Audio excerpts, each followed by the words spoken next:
How common is COPD in North Carolina, and what would you say are the leading risk factors?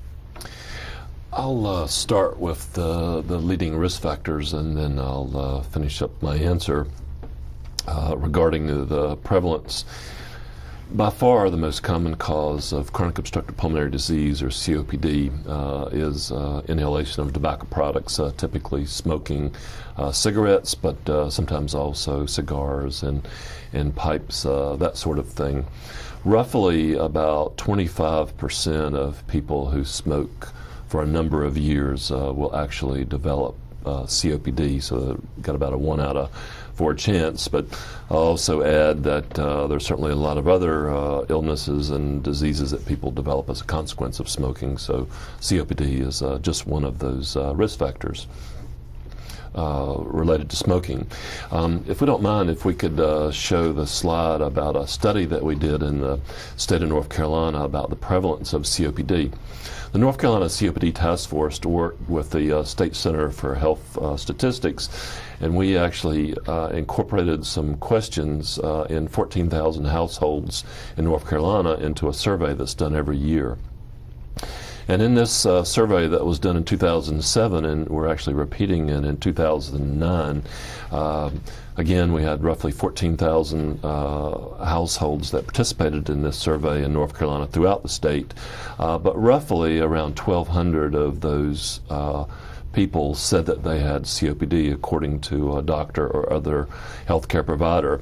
If you'll look at the slide in terms of the numbers, there's a number of things that you can notice here, but one of the things I'll start with age. There are some people who develop the disease even before they're 50, say less than 45 years of age, maybe really bad asthma their whole life and smoked as well, or perhaps maybe somebody that started smoking when they were 8 or 10 years of age. It certainly happens in certain settings. So there are people who develop the disease for different reasons early on.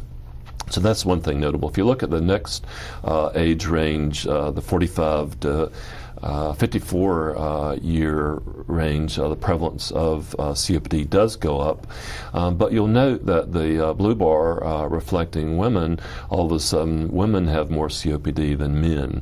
And that trend is essentially reflected in the 55 to 64-year-old age group, where COPD is more common in women. And then the age group that's most likely to have COPD in the state of North Carolina, literally roughly around 12% of adults between 65 and 74 have been quote-unquote diagnosed with COPD. So that's notable, and then actually the prevalence goes down after 74, largely because these people pass away because of disease, typically. So roughly the prevalence of COPD in North Carolina is about the same as other states in the country. Despite our strong tobacco history, our rates are not necessarily higher. So we're right on target with that, the good and bad of that, I guess.